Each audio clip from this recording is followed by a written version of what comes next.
What an amazing episode from Obi-Wan Kenobi. Thank you, Lucasfilm. This was everything we all wanted.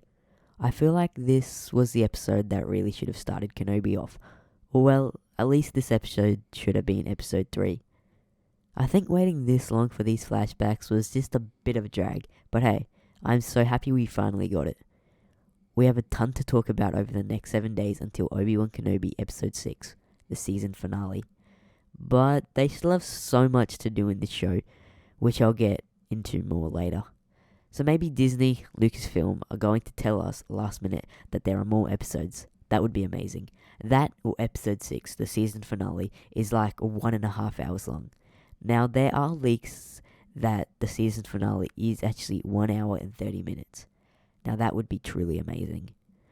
I still really hope we see Qui-Gon. I feel like we will. Maybe at the very end of the Obi-Wan Kenobi show, when Obi-Wan is hopefully like the old Ben we see in A New Hope. Wise and very connected to the Force. Yeah, I think we will see that, or at least hear Qui-Gon at the very end of the show, when Obi-Wan is fully connected back to the Force. So let's get this breakdown underway, and then I'll make a lot of videos covering a lot of different things that I know a lot of people, including me, have questions about. Also, look out for my podcast episodes, which I'll be doing later today. I'll be talking with a great mate of mine and massive Star Wars fan about Obi-Wan Kenobi Part 5 and our predictions for the Obi-Wan Kenobi season finale. It'll be a great podcast episode, so get ready for that. Okay, so we start the episode off on Coruscant. Yes, Coruscant, where Anakin is looking over the amazing city and Obi-Wan comes in and they start training. I was already so happy and was on the edge of my seat. We finally got flashbacks. Now, I believe this was before episode 2 Attack of the Clones, or well, before Anakin fought Count Dooku, because Anakin still has his human arm. Vader is then greeted by Reva aboard the Star Destroyer, as she informs him of Kenobi's whereabouts. Vader then awards her the rank of Grand Inquisitor, which is what she always wanted because she wanted to get closer to Vader for more opportunities to kill him. Reva's whole goal is to kill Vader, which she does try to do at the end of the episode. And the reason she doesn't join Obi-Wan and hunt Vader with him is because she blames Obi-Wan for failing Anakin and causing Anakin to turn to the dark side and become a Sith Lord. All our theories of Reva being that young Padawan at the start of the Obi-Wan Kenobi show were correct. Later in this episode, we see Anakin slaughtering more younglings, including Reva, but she obviously survives, and then goes on to become an Inquisitor to get closer to Vader to try and eventually strike him down. When Obi-Wan, Leia, Tala, Roken, and the rest of the crew arrive on Jabim, they come across many refugees, and Obi-Wan offers his help. Vader is hot on Kenobi's tail, of course finding him because of the tracker Reva put on Leia's droid Lola. Vader says, "It's not them they need to break." Now, what I think he may mean by this is that they need to worry about breaking Kenobi, as if Kenobi is broken, the rest will fall with him. Lola is then seen with red lights, as she has an Empire restraining bolt on her, destroying the wiring as it closes the big door above their hideout so they cannot escape when the Empire arrives. Now, I really loved that Kenobi knew Vader was coming, as it shows he is reconnecting with the Force and becoming the old Ben Kenobi we know from the original trilogy. And it also shows us that Obi-Wan knows a lot about Vader, Anakin, because that was his former apprentice.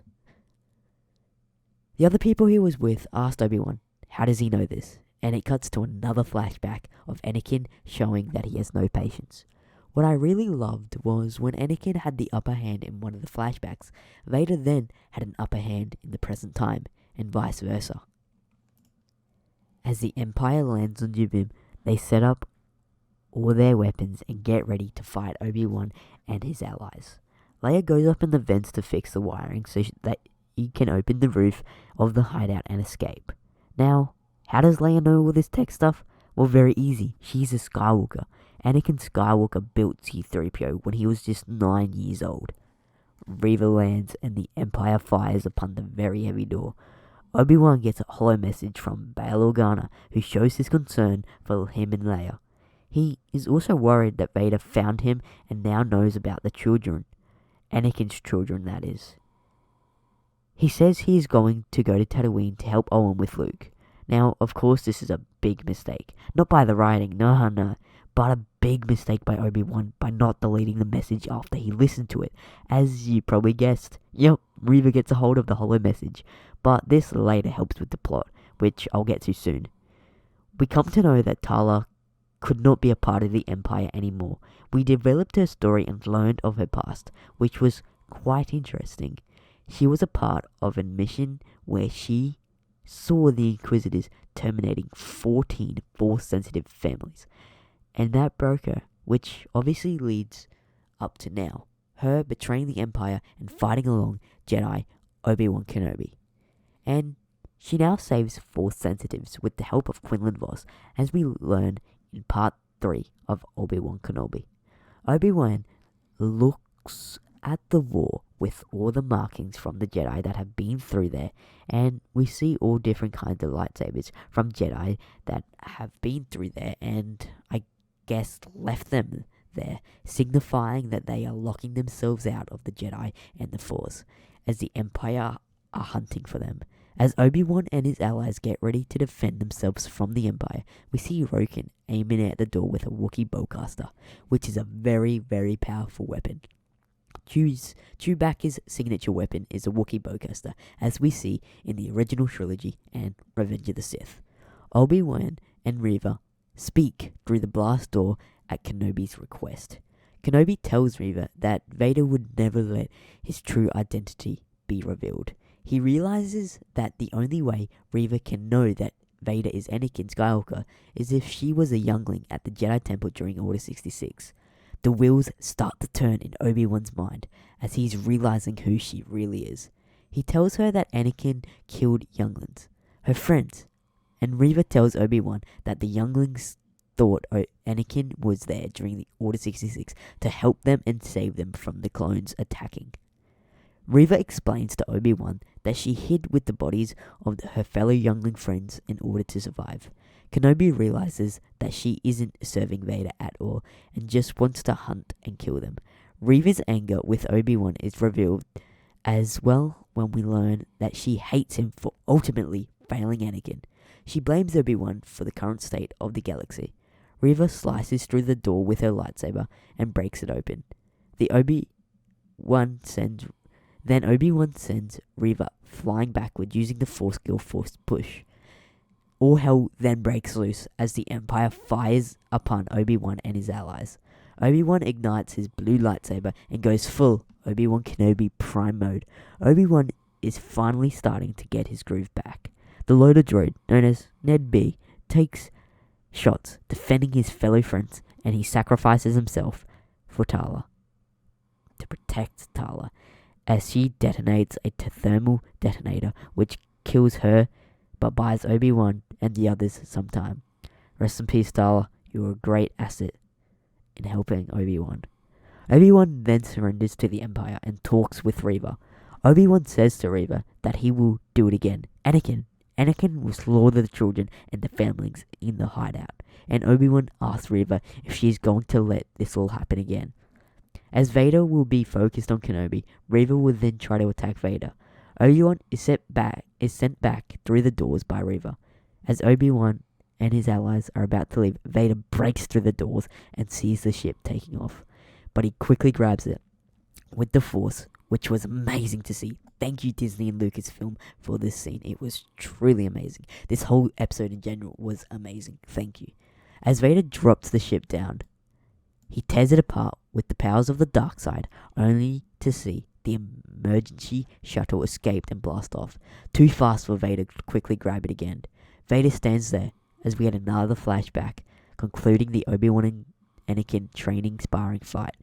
This time with Obi-Wan taking Anakin's lightsaber with the Force and telling him that he is a great warrior, but his need to improve himself is his undoing. Until then, a Padawan you will still be, as it shows Anakin's immense disappointment in himself. Now, this is when Reva tries to execute Vader. She shows up behind him and ignites her lightsaber to kill him. He sensed it, of course, and freezes her with the Force. Just like in Fallen Order when he fought the second sister in Cal Kestis. Vader toys with Reva, using only the Force. Vader doesn't even use his lightsaber. That's how powerful he is, and shows how much of a joke Reva really is. Vader then drops Reva to her knees and summons both of Reva's dual lightsabers. And for a minute there, I thought he was going to do what he did to Count Dooku in Revenge of the Sith. However, he does not do that. Instead, he stood over her and plunged the lightsaber into her, like he does when she was a youngling. Vader tells Reva that he knew all along that she was the youngling, and this proves that he was just using her. And this explains why he was so easy on her when she made so many mistakes. Now, the real OG Grand Inquisitor comes in and takes his role back and tells Reva that revenge does wonders for the will to live, meaning his own will to live and mainly her own as a kid to survive.